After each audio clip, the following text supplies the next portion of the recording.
Today I'm going to be going over how to change the front differential fluid on a 3rd gen 4runner. It calls for 75 W90. I like to use the royal purple, but Lucas is also a good company for diff fluid. What I'm going to be using is a 10 hex key. That is the size for my drain and fill bolts.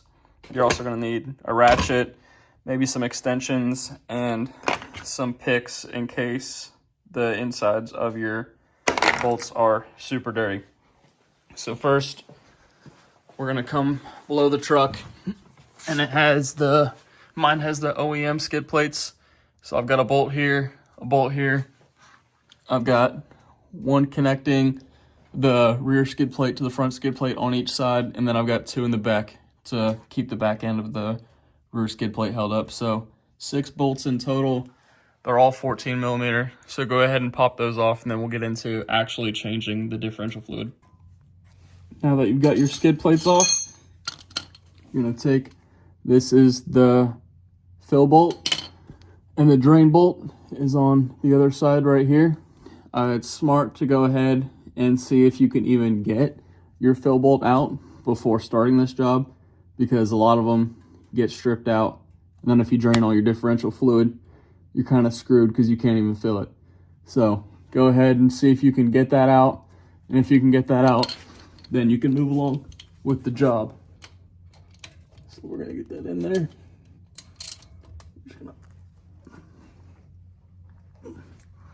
Might be stuck on there, so just get a wrench so you can get some extra leverage on it. Crack it loose like that.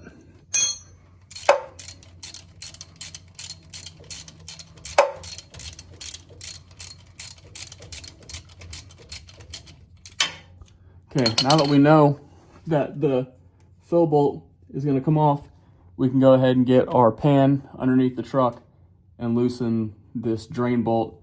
That way we can get the old differential fluid out of there. Okay, so for reference, there is your fill bolt. This is the front of the truck if you're looking at the front. And on the bottom to the right, that is your drain bolt. Mine was bigger, so I had to get a 12 size. And it was a little harder to get off, so I had to get a breaker bar on it, but now it's broke loose. So we're gonna go ahead and get that drain bolt out and drain everything out of it, and look at the bolt and make sure there's no shavings on it.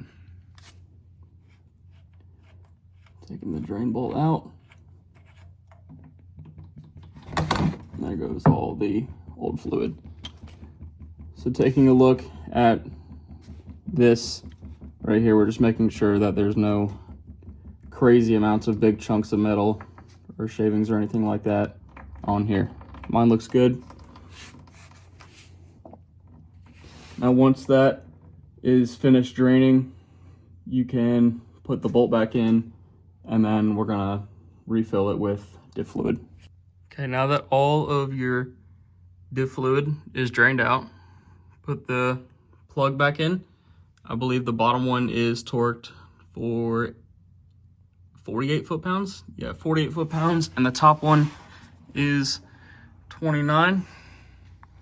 So they sell kits on Amazon with pumps. I just haven't bought one because I have this homemade one that works all right. But they do make kits that are a lot more feasible and a lot easier to use than a homemade one like this. But if you want to make a homemade one, I just took a soap dispenser top and put some hose around it, zip tied it down, and it works fine. It takes a little bit longer, but it works. So you're just gonna use the pump. You're gonna pump all your new fluid into the fill hole until it starts draining out of the hole, and that's when you know it is filled. Okay, so my pump wasn't working that well, but now it's flowing out and it is full. I just used a piece of clear tubing. It was a little bit bigger than the hole, so I just cut some pie notches in it and stuffed it in there. And I did a gravity feed method where I had the hose up here with my 75 W90 differential fluid, and I did that method, and it seemed to work out well because it's full now. But I would advise buying the $10 pump on Amazon. I'm definitely gonna order it once I'm done with this because it would make it a lot easier. But with all that said and done, it is now full.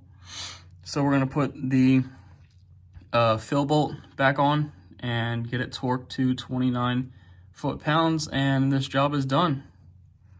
All right, so with your skid plates back on, everything put back together, the fill bolt being 29 foot-pounds torqued, and the drain bolt being 48 foot-pounds torqued, this job is complete.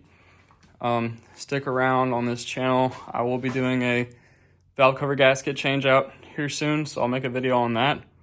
And yeah, that's it.